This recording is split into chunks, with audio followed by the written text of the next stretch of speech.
जय श्री हरि, जय श्री कृष्ण. हरिवंश प्रस्तुत गर्दैछु. तब समयहरू धैर्यपूर्वक बस्दिनु होला. त्यसपछि मात्रै हामी टिकटकलाई अगाडि बढाउँछौँ. धन्यवाद. सब आज मैं 85तम अध्याय प्रारम्भ गर्न गइरहेको छु. भगवान श्री कृष्ण के समीप इंद्र आदि देवताओं तथा उमा सहित भगवान शिव का आगमन, इसी विषय में हम आज श्रवण करेंगे. वैशंपायन जी कहते हैं, जन्मेजय, तदंतर साक्षात इंद्र अपने उत्तम हाथी ऐरावत पर आरूढ़ हो तपस्याओं में लगे हुए सर्वेश्वर श्री कृष्ण का दर्शन करने के लिए वहां आए हैं. इसके बाद साक्षात भगवान एवं श्रेष्ठ महिष पर आरूढ़ हो अपने किंकरों के साथ उस उत्तम पर्वत पर आए हैं. श्रेष्ठ श्वेत छत्र से युक्त वरुण हंस पर आरूढ़ हो अपने के साथ वहां पधारे। उनके सेवक श्वेत चवर से उनके लिए हवा कर रहे थे। वो वरुण भी तपस्वी तपस्वी केशव का दर्शन करने के लिए कैलाश शिखर पर गए थे। राजन, इसी प्रकार दूसरे देवता आदित्य, वसु और रुद्र आदि भी केशव का दर्शन करने के लिए वहां पधारे थे। राजन, सिद्ध मुनि, गंधर्व, यक्ष, किन्नर तथा नृत्य और गीत में निपुण समस्त अप्सराएं भी वहां आई।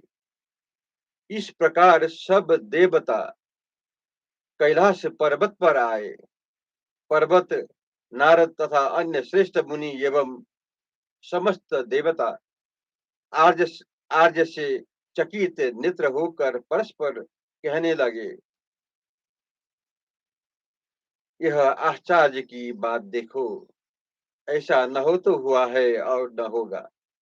जो योगियों के ध्येय ध्येय है, वो साक्षात जगत गुरु श्री कृष्ण स्वयं ही तप कर रहे हैं।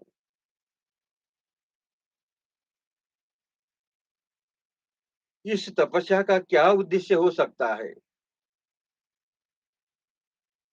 इस पर वो सभी समुदायों के लोग विचार करने लगे। तदंतर जब जगतपति श्री कृष्ण का वह सारा व्रत मूल सहित परिपूर्ण हो गया, तब सकलेश्वर शिव पार्वती तथा भूत गणों के साथ उन लोक हितैषी प्रभु श्री हरि ने मिलने के लिए गए। उनके साथ गुह्यकों सहित प्रिय सखा कुबेर भी थे। सर्व समर्थ ईश्वर भगवान शिव स्वयं सिर पर जटा धारण किए भूतों और पिशाचों से घिरे हुए थे। धनुष, बाण और खड्ग से युक्त थे। उनके मस्तक पर अर्धचंद्र शोभा दे रहा था। एक हाथ में कुश सहित कमंडलू धारण किए, दूसरे हाथ में जलती मशाल लिए, तीसरे हाथ में विशाल डमरू धारण किए और चौथे हाथ में त्रिशूल लिए, गले में रुद्राक्ष की मालाएं धारण किए, कुछ कुछ पिंगल एवं ताम्र वर्ण के शरीर वाले, जटाओं से सुशोभित कल्याणकारी भगवान चंद्रशेखर श्वेत वृषभ से संयुक्त हो बड़ी शोभा पा रहे थे। उनके मुखमंडल की दृष्टि देवी उमा के उरोजों पर लगी हुई थी। भगवती उमा भी महादेव जी का आलिंगन करके उनका अधर चुंबन कर लेती थी। भगवान शिव का चंद्रार्ध शोभित मस्तक गंगा के जल से प्रक्षालित होता था और वो भगवान शंकर उस समय बारंबार देवी उमा की ओर देखते रहते थे। उनके मुख पर भस्म स्वरूप अंगराग लगा हुआ था। बड़े बड़े सर्पों से उनकी जटाएं बंधी हुई थी। नर मुंडों की माला से सुशोभित वो सनातन शिव उस समय भगवान केशव को देखने के लिए उनके पास गए।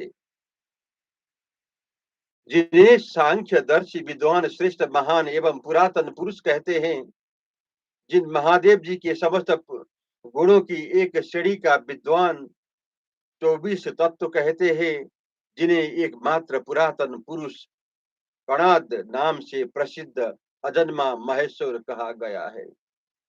जिन सनातन महादेव देव ने दक्ष यज्ञ का विध्वंस करके देवता और असुरों की भी मार भगाया था। जिन्हें तत्ववेत्ता पुरुष संपूर्ण भूतों का तत्वज्ञ जानते हैं और जिन्हें भूतनाथ, भूत भावन, सॉरी वामदेव तथा विरूपाक्ष कहते हैं। महादेव सहस्राक्ष, काल मूर्ति, चतुर्भुज, रुद्र, रोदन नामधारी और विशेष सुर शिव कह कर पुकारते हैं, जिन्हें शिव भक्त पुरुष अप्रमेय आधार रहित नग्न नग्न पार्षदों से घिरा हुआ नाग युक्त अग्नि तुल्य तेजस्वी विशेषोर शांत स्वरूप आदि एवं सनातन शिव कहते हैं। राजन, ये पृथ्वी आदि सारे तत्व उन्हीं की मूर्ति है। पृथ्वी रहित जल, अग्नि, वायु, आकाश, सूर्य, चंद्रमा, यजमान और प्रकृति ये महादेव जी के 8 विग्रह है। वो महादेव महायोगी गिरीश, नील लोहित आदि कर्ता, महाभर्ता शूलपाणी एवं उमा बल्लभ शिव जगदीश्वर श्री कृष्ण का दर्शन करने के लिए भूत समूह के साथ वहां आए हैं। जय श्री हरि। अब मैं छठ तमो अध्याय प्रारंभ करने जा रहा हूँ। इसमें आज हम पिशाचों, मुनियों और अप्सराओं के साथ उमा सहित भगवान शंकर का कृष्ण के समीप गमन, इसके विषय में हम श्रवण करेंगे। वैशंपायन जी कहते हैं, जन्मेजय, उस समय भगवान शंकर के आगे सहस्रों भूत समूह चल रहे थे। घंटाकर्ण, विरूपाक्ष, कुंडधार, कुमुदोह, दीर्घ रोमा, दीर्घ भुज, दीर्घ बाहु, निरंजन, उरु नेत्र, शतमुख, शतग्रीवा, शतोदर, कुंड कुंडोदर, महाग्रीव, स्थूल जिंक, द्विबाहु, सॉरी इसलिए फिर सुनिए, स्थूल जिन्न, द्विबाहु, पार्श्व वक्र, सिंह मुख, उन्नतास, महाहनु, त्रिबाहु, पंचबाहु, व्यग्र, वक्र और चितानन ए तथा दूसरे भी बहुत से बड़े बड़े मुख और विशाल नेत्र वाले भूत नाचते, हंसते और परस्पर ताल ठोकते थे। इनके अतिरिक्त भी बहुत से घोर रूप और विकृत मुख वाले भूत थे, जो मुर्दों खाते थे, मुर्दों को धोकर ले जाते और मांस तथा रक्त का आहार करते थे। वो बहुत से सब शीघ्रता पूर्वक इधर उधर से लाकर खाते थे, भयंकर रक्त पीते थे और बहुत से शवों के टुकड़े टुकड़े कर डालते थे। वो सब के सब विस्तृत, विशाल और विकराल थे। उनके शरीर में व्याप्त हुई नस नाड़ियां स्पष्ट दिखाई देती थी। वो नाना प्रकार की आकृति वाले भूत बड़े वीर थे। उन्होंने अपने सूलों के अग्रभाग में कितने ही मनुष्य की लाशें पिरो रखी थी, कितने ही भूत नरमुंडों की मालाओं से अलंकृत थे, कितने अपने आप को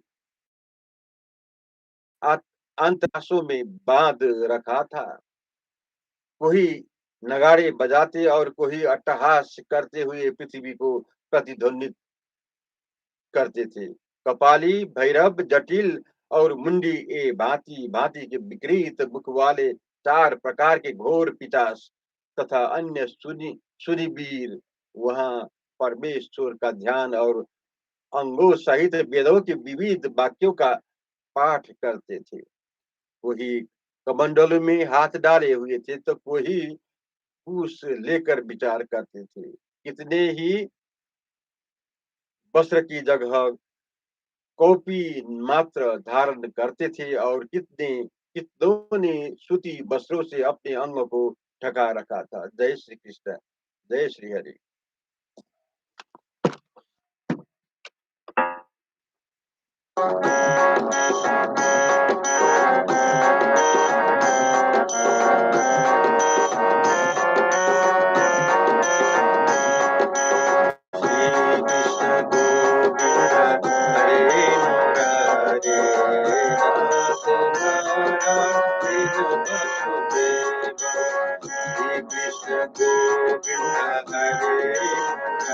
श्रीनाथ नारायण वासुदेव।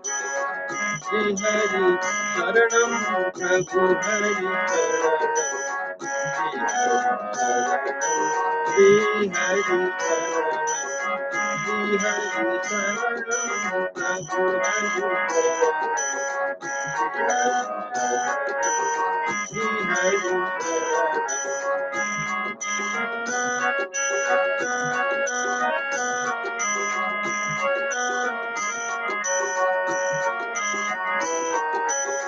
श्री हरि शरणं प्रभु हरि शरणं। श्री हरि शरणं। जय श्री कृष्ण, जय श्री हरि।